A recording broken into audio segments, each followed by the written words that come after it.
Knowledge XYZ Facebook পেজে সকলকে স্বাগত।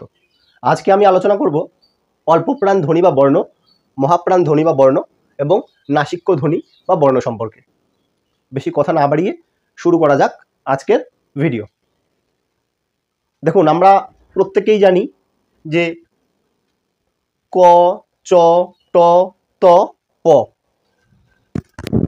এগুলো হচ্ছে এক একটা বর্গ।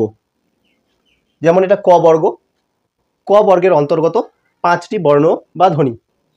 এটা চ বর্গ, চ বর্গের অন্তর্গত 5টি বর্ণ বা ধ্বনি। ট বর্গ তেমনইভাবে, ত বর্গ এবং প বর্গ। এই 25টি বর্ণকে একত্রে বলা হয় বর্গীয় বর্ণ।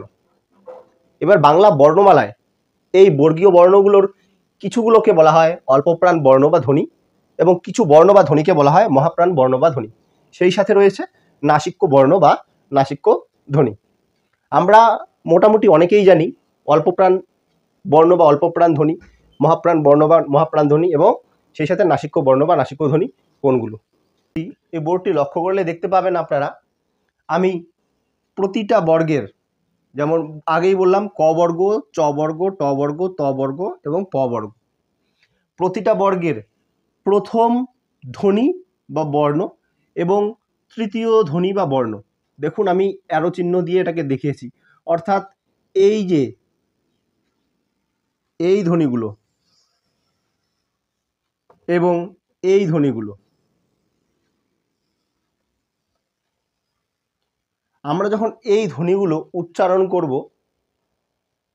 দেখবেন আমাদের মুখের ভেতর থেকে যে প্রাণবায়ু অর্থাৎ নিঃশ্বাস যেটা আমরা ছাড়ি, সেটা খুব সামান্য পরিমাণে বের হচ্ছে বা আমরা খুব সামান্য পরিমাণে নিঃশ্বাস ত্যাগ করছি শুধুমাত্র এই বর্ণগুলো উচ্চারণের সময়ে। প্রাণবায়ু কম নির্গত হচ্ছে। যেহেতু আমাদের প্রাণবায়ু কম নির্গত হচ্ছে, কম অপচয় হচ্ছে, সেহেতু এই বর্ণগুলোকে আমরা বলছি অল্প প্রাণ বর্ণ। আমি যখন এর ব্যাখ্যায় আসব তখন আপনারা ঠিক বুঝতে পারবেন। এবার আসি মহাপ্রাণ বর্ণ। এবার প্রতিটি বর্গের, আমি আগেই বলেছি এগুলো সব বর্গ, প্রতিটি বর্গের দ্বিতীয় বর্ণ এবং চতুর্থ বর্ণ, দেখুন দ্বিতীয় বর্ণ ও চতুর্থ বর্ণ বা ধ্বনি, এগুলোকে আমরা বলছি মহাপ্রাণ ধ্বনি বা মহাপ্রাণ বর্ণ। কেন? কারণ এই বর্ণগুলো যখন আমরা উচ্চারণ করব, আমাদের শরীর থেকে আমরা বেশি করে প্রাণবায়ু নির্গত করব বা বেশি করে নিঃশ্বাস ছাড়ব। এবার আমি ব্যাখ্যায় আসি। যদি আমি ক উচ্চারণ করি তাহলে এক প্রকার কম প্রাণবায়ু নির্গত হবে, আর খ উচ্চারণ করলে বা ঘ উচ্চারণ করলে প্রাণবায়ু বেশি নির্গত হবে। এটা কি করে বোঝা যাবে? যখন আমি ক বলবো, বলার সঙ্গে সঙ্গে আমার এই যে হাতটি মুখের পাশে রাখবো, ক বলা হয়ে গেল। এবার যদি খ বলি, আমার সঙ্গে যদি আপনারাও একটু হাতটাকে মুখের পাশে নিয়ে যান এবং এই বর্ণগুলো বা ধ্বনিগুলোকে উচ্চারণ করেন, তাহলে দেখবেন ক বললে যতটা না প্রাণবায়ু নির্গত হচ্ছে, খ বললে তার থেকে বেশি করে প্রাণবায়ু নির্গত হচ্ছে। এবং এটা আমরা এই হাতের এই তালুতে পরিষ্কারভাবে বুঝতে পারবো।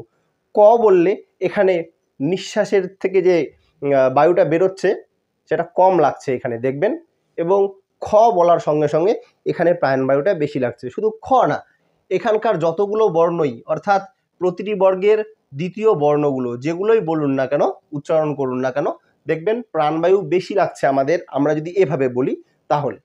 তেমনইভাবে আবার এই যে বর্ণগুলো বা এগুলো যদি আপনারা বলেন বা উচ্চারণ করেন, সেক্ষেত্রে দেখবেন প্রাণবায়ুতে আমাদের এই তালুতে কম লাগছে।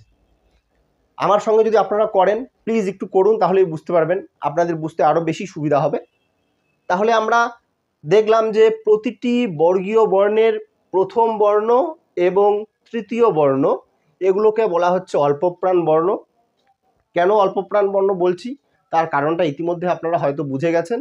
এবং প্রতিটি বর্গীয় বর্ণের দ্বিতীয় বর্ণ এবং চতুর্থ বর্ণকে আমরা বলছি বাংলা বর্ণমালায় মহাপ্রাণ বর্ণ বা মহাপ্রাণ ধ্বনি।